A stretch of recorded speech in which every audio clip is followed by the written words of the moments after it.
तो hello everyone. तो result physiology के अभी कुछ पिछले वीडियोस में हम लोगों ने देखा कि ग्लोमेरुलर फिल्ट्रेशन क्या होता है, ग्लोमेरुलर फिल्ट्रेशन किस तरह से होता है और ग्लोमेरुलर फिल्ट्रेशन किस तरह से अफेक्ट होता है, किस सरकमस्टांसेस में ग्लोमेरुलर फिल्ट्रेशन बदलता है। ठीक है ना। तो आज हम लोग इस वीडियो में देखेंगे कि ग्लोमेरुलर फिल्ट्रेशन के दौरान किस किस सबस्टांसेस का फिल्ट्रेशन होता है। ठीक है, तो चलिए।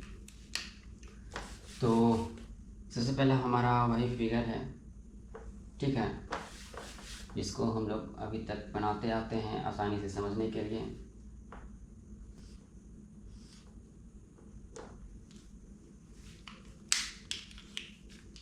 तो चलिए हम लोग देखने का समझने का प्रयास करेंगे कि किस किस सबस्टांसेस का हमारा फिल्ट्रेशन होता है। तो हमारा टॉपिक है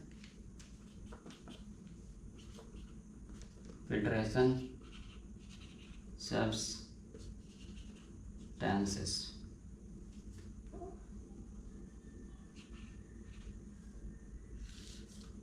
हमारा टॉपिक है फिल्ट्रेशन सबस्टांसेस। कौन कौन से सबस्टांसेस का फिल्ट्रेशन हो रहा है। तो देखिए, सबसे पहले हम लोग सब जानते हैं कि हमारा ब्लड आता है, ठीक है ना। हमारा ब्लड आता है यहाँ से। तो ब्लड का दो कंपोनेंट होता है, एक होता है हमारा सेल कंपोनेंट, दूसरा होता है मेरा प्लाज्मा कंपोनेंट। सेल कंपोनेंट का हमारा कोई भी मतलब कि यहाँ फिल्ट्रेशन होता नहीं है, ठीक है ना। तो ये एज इट इज चला जाता है। अब हमारा प्लाज्मा में फिल्ट्रेशन किसका किसका होता है, ठीक है ना। तो प्लाज्मा में प्लाज्मा प्रोटीन का तो फिल्ट्रेशन नहीं होता है, ठीक है ना। प्लाज्मा प्रोटीन का फिल्ट्रेशन नहीं होता क्योंकि ये साइज में बड़ा होता है। और जो साइज जैसे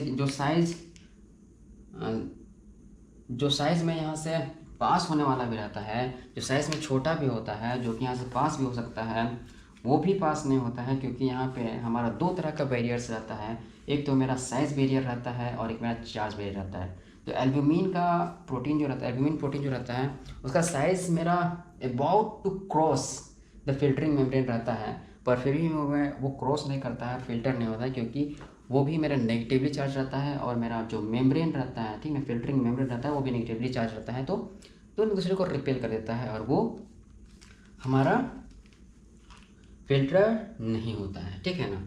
तो सबसे पहली बात जो है हमारा नॉट फिल्टर कौन कौन होता है। सबसे पहले होता है मेरा प्लाज्मा प्रोटीन। प्लाज्मा प्रोटीन का फिल्ट्रेशन नहीं होता है, ठीक है। और प्लाज्मा प्रोटीन के साथ साथ जो भी चीज़ अटैच रहता है, ठीक है, प्लाज्मा प्रोटीन के साथ जो जो भी चीज़ हमारा अटैचमेंट रहता है, ठीक है ना, उन सारे चीज़ों का फिल्ट्रेशन नहीं होता है क्योंकि प्लाज्मा प्रोटीन का फिल्ट्रेशन नहीं होता है। जैसे मेरा बिलीरुबिन, ठीक है ना, बिलीरुबिन प्लाज्मा प्रोटीन से अटैच रहता है, इसीलिए इसका फिल्ट्रेशन नहीं होता है। दूसरा कैल्शियम, ठीक है ना, जो कैल्शियम प्लाज्मा प्रोटीन के साथ अटैच रहता है उसका फिल्ट्रेशन नहीं होता है, लेकिन जो कैल्शियम प्लाज्मा प्रोटीन से अटैच नहीं रहता है उसका फिल्ट्रेशन हो जाता है, ठीक है ना। तीसरा फैटी एसिड, ठीक है ना। चौथा मेरा हो जाएगा मेनी ड्रग्स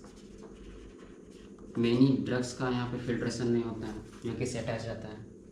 और पांचवा में हम लोग बात करेंगे T3 T4 का, ठीक है ना। तो ये सारी चीज़ें हैं जिसका फिल्ट्रेशन हमारा ग्लोमेरुलर फिल्ट्रेशन के दौरान नहीं होता है, ठीक है। तो देखिए 3 4 5 6 चीज़ों का यहाँ पे फिल्ट्रेशन नहीं हो रहा है, ठीक है ना। अब हम देखते हैं कि फिल्ट्रेशन किस किस चीज़ का होता है, ठीक है ना। फिल्ट्रेशन सबस्टांसेस, फिल्ट्रेशन किस किस चीज़ का होता है। सबसे पहला मेरा वाटर मेरा क्या है, फ्रीली परमेबल हो जाता है, ठीक है ना। तो वाटर फ्रीली परमेबल हो जाता है यहाँ से, तो उसका मेरा फिल्ट्रेशन हो जाता है। दूसरा किस चीज़ का बात करेंगे हम लोग, दूसरा मेनी इलेक्ट्रोलाइट्स।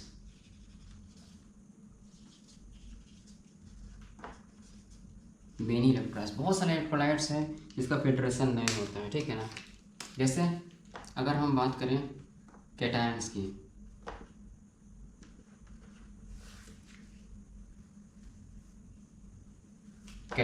तो कैटायंस में मेरा क्या क्या आ सकता है, जैसे कि मेरा सोडियम आ गया, पोटेशियम आ गया, ओके, हाँ, सोडियम, पोटेशियम, कैल्शियम, मैग्नीशियम, ठीक है ना, ये सारी चीज़ें हैं जिसका मेरा फिल्ट्रेशन हो जाता है कैटायन में। अच्छा, एनायंस की अगर हम बात करें तो एनायंस में क्या आता है मेरा, एनायंस की अगर हम बात करें तो क्लोरीन आ जाएगा और बाइकार्बोनेट आ जाएगा। इन सारी चीज़ों का मेरा फिल्ट्रेशन नहीं, सॉरी, इन सारी चीज़ों का मेरा फिल्ट्रेशन हो जाता है, ओके। अच्छा, तीसरा में अगर हम बात करें तो क्या, मेटाबॉलिक वेस्ट, मेटाबॉलिक वेस्टेज जो है हमारे बॉडी का, जैसे यूरिन, ओके, और क्या, creatinine,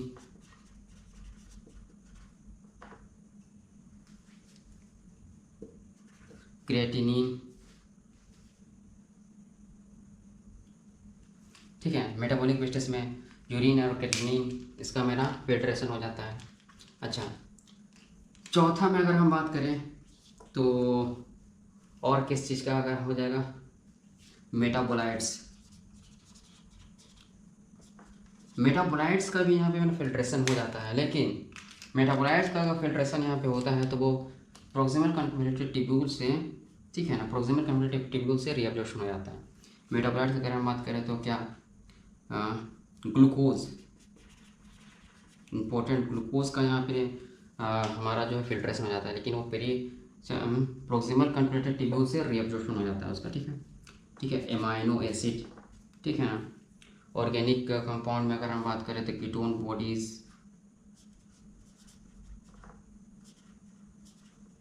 ketone bodies organic compound में, ठीक है ना, इन सारी चीज़ों का मेरा क्या होता है, फिल्टरेशन हो जाता है। लेकिन ये सब जब आता है मेरा प्रोक्सिमल कन्वोल्यूटिव ट्यूब्यूल में, तो यहाँ पे से इसका रीअब्जॉर्प्शन हो जाता है, ठीक है ना, ट्यूब्यूलर रीअब्जॉर्प्शन हो जाता है हमारा। अच्छा, ये हम लोग बात कर लिए मेटाबोलाइट्स का।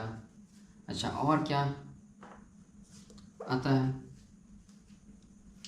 बहुत सारा जो है मेरा लो मोलिकुलर वेट, ठीक है, low molecular weight protein, low molecular weight protein का भी यहाँ पर मेरा जो फिल्टरेशन हो जाता है।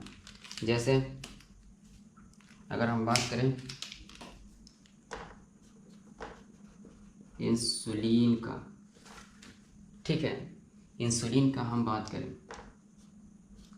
दूसरा, यदि हीमोग्लोबिन हमारे बॉडी में टूट रहा है, ठीक है ना, हीमोग्लोबिन अगर ब्लड सेल्स टूट रहा है, उससे अगर हीमोग्लोबिन प्रोटीन जो है वो निकल रहा है, तो हीमोग्लोबिन प्रोटीन भी हमारा फिल्टर हो जाता है, ठीक है ना। लेकिन यहाँ पे अगर इंसुलिन का अगर हमारा यहाँ पे फिल्टरेशन होता है तो वो मेरा प्रोक्सिमल कन्वोल्यूटिव ट्यूब्यूल के सेल्स के द्वारा, ठीक है ना, पिकोसाइटोसिस कर लिया जाता है, इसको खा लिया जाता है, ठीक है ना।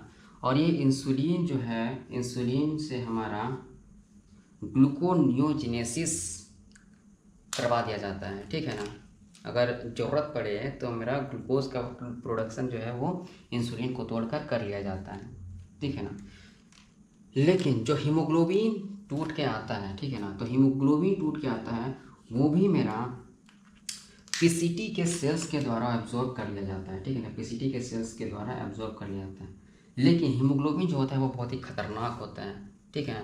हीमोग्लोबिन क्या करता है, वो टेट्रामर में रहता है, ठीक है ना, वो डायमर में टूटता है और ये जो है सेल को डैमेज करने लगता है। इसका यहाँ जो हीमोग्लोबिन में आयरन रहता है, ठीक है ना, वो सेल्स को, पीसीटी के सेल्स को डैमेज करने लगता है। तो ये जो हीमोग्लोबिन है ना, ये एज अ पॉइजन काम करता है मेरा पीसीटी के सेल्स के लिए, ठीक है।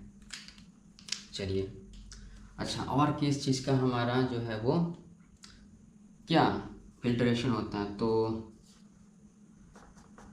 नॉन नेचुरल सब्सटेंसेस, ठीक है ना, नॉन नेचुरल सब्सटेंसेस, तो इसमें आता है मेरा क्या,